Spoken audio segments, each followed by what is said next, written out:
This is my Dromai Classic Constructed deck. The normal, non-fancy version comes to about $625, at least according to FabVB, but this version is much, much more expensive than that. This is a $3,000+ Dromai deck. It is fully foiled, has all the Marvel Dragons, and has cold foil equipment for all but 2 pieces. Now, as the guy who advocates for budget decks and not spending so much money on TCGs, this may come across as a little hypocritical. Yes, actually it does. Hey, shut it, frog boy. Anyways, I wanted to explain in this video why I was crazy enough to spend this much money on my deck, especially considering I tell people not to do the same.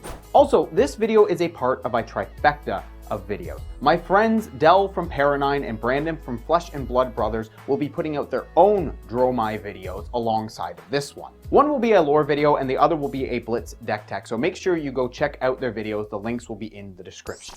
Huge thank you to all of my supporters. If you'd like to join the Chad Army, you can either become a channel member or join my Patreon with the link in the description. And if it's cards you want, you can use my affiliate link to Red Riot Games to help support me as well.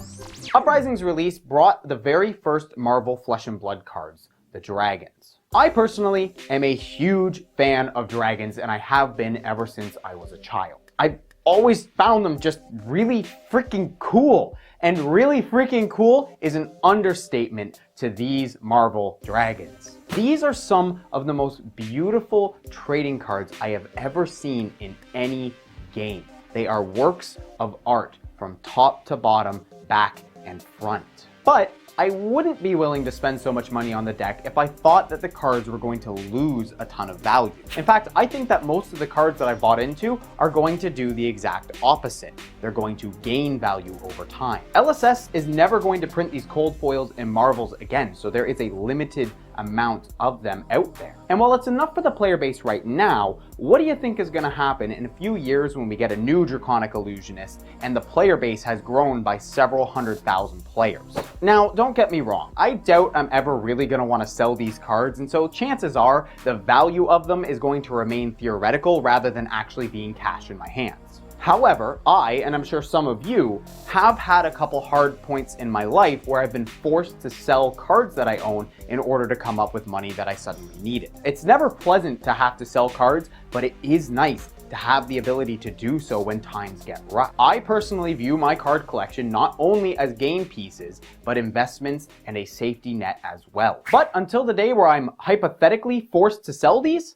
I get to play them. I love Illusionists. Dromai is one of my favorite heroes, and so I will get years of play out of these cards. So for me, building this blinged out Dromai deck was a no-brainer. Sure, it's a major investment right now, but between the cards being gorgeous, the cards likely gaining value over time, and the fact that I will get hundreds, if not thousands of hours of play out of it, made it absolutely worth it to me. But you may not feel the same. One of the comments that I get somewhat frequently on my videos is people saying that Fab is too expensive and they're not willing to spend $100+ on legendaries, and this is perfectly fine. The whole reason that I advocate for budget decks and playing without legendaries is because for a lot of people, the price of these cards is not going to be worth it. And if you can't justify spending the money, you shouldn't spend the money. But the thing is, a lot of these people who aren't willing to spend a lot on Fab aren't broke. In fact, they probably spend a lot of money on other hobbies or other games. When I was super into Magic, I still played Yu-Gi-Oh! And Pokemon. But while I was willing to easily spend over $100 on a single Magic card, I wouldn't be willing to spend that same amount on an entire Yu-Gi-Oh! Or Pokemon deck, because I just wasn't as into those games. And a lot of people, especially those coming from other trading card games, are gonna do the same with Flesh and Blood. They'll come into the game, they'll play cheap decks and enjoy it as a side game.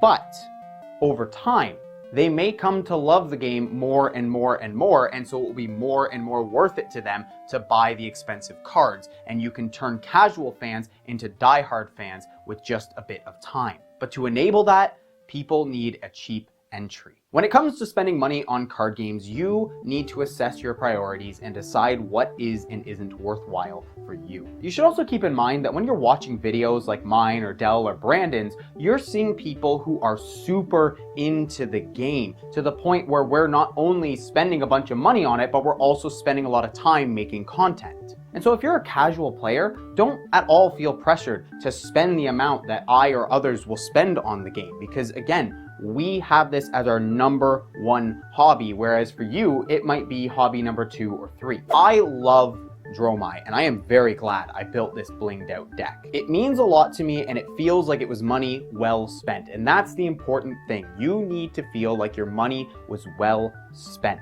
You'll just have to figure out for yourself what that satisfactory amount is.